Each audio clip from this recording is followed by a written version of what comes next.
Welcome to part 2 of our post-Brexit protection webinar series regarding trademarks and designs. This is the second part of the talk. The first part of the talk was by my colleague James Prankard-Smith, focusing on designs. This is the second part, which will look at trademarks.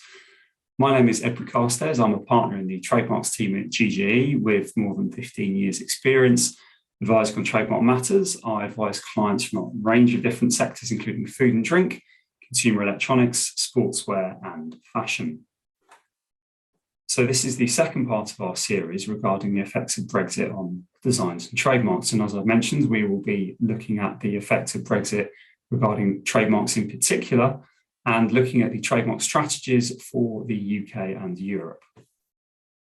As with the previous section on designs, before discussing the changes to trademarks, it's useful to briefly review some of the general characteristics of trademarks. Now, Brexit has not changed the nature of the trademarks themselves, rather it is the geographical scope that has been altered. So that means trademarks will still serve as guarantors of trade origin for the relevant goods and services. Trademarks distinguish between different undertakings. In theory, nothing is precluded from being registered as a trademark, but typically we see trademarks on the register in respect of words and logos and sometimes sounds like an advertising jingle. At the UK IPO and EU IPO, a trademark continues to be examined on absolute grounds, in other words, to check that it meets the threshold for registration, that it is distinctive and that it is not descriptive, for example. Assuming the trademark gets past this stage, it is then published for opposition purposes, which is a 2-month period in the UK and a 3-month period at the EU IPO, during which a third party can file an opposition against that application. In the absence of an opposition, or if the application is successful at the end of opposition proceedings, the trademark then proceeds to registration. Once a trademark is registered, it can be renewed indefinitely. Typically, the renewal term is at 10-year intervals. Once a trademark is on the register, then the owner should monitor conflicting third-party applications and conflicting third-party use and take action to enforce their rights accordingly. Now that the UK has left the EU, following a transition period that ended on the 31st of December 2020, it means that EU trademarks and registered community designs no longer offer protection in the UK. Patents are unaffected by Brexit because the European Patent Office is not an EU agency. So at the start of January 2021, the UK Intellectual Property Office automatically cloned all granted EU trademarks and all community registered designs onto the UK register. That allowed for protection to continue in the UK despite the effects of Brexit. That means there are also now more than 2 million new rights sitting on the UK register. However, for those EU trademarks or community designs that were still pending, i.e. not granted, by the 1st of January 2021, they were not cloned onto the UK register.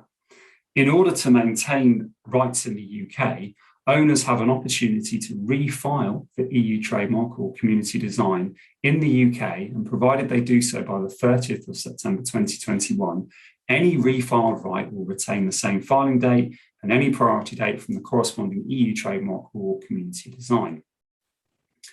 As far as renewal is concerned, the renewal fees must be paid separately on these new comparable UK rights, as well as in relation to the corresponding EU trademark or registered community design. The renewal date of any new comparable UK right will be the same date as the renewal date of the original EU trademark. If it was the case that there was an EU trademark or community design that was due for renewal after 31 December 2020, i.e. some point in 2021, simply renewing that EU right early would not sidestep the need to renew the newly created UK comparable right. As the UK is no longer part of the EU, it is necessary to record separately at both the UK Border Force Customs and also at the EU authority in order for counterfeit goods to be monitored by the relevant border authorities. In other words, you will need to file one application in the UK towards the customs authorities and another in the EU for the European customs authorities. And this is something that we continue to do from our offices in London and Munich. One interesting issue concerning Brexit that exists at the moment is that of exhaustion. This is also referred to as parallel trade, which is the import and export of genuine intellectual property protected goods. Parallel trade is where intellectual property rights in those goods are exhausted. So in other words, when they have been placed on the market within a specific territory by the rights holder or with the permission of the rights holder.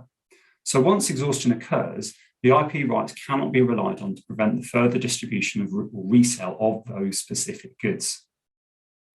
Following Brexit, there is now an asymmetrical relationship between the UK and the EU. Goods placed on the UK market may no longer be considered exhausted in the European Economic Area.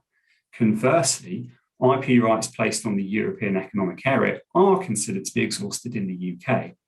This asymmetrical relationship may change in the future, and the UK government is currently undertaking a formal consultation on the issue.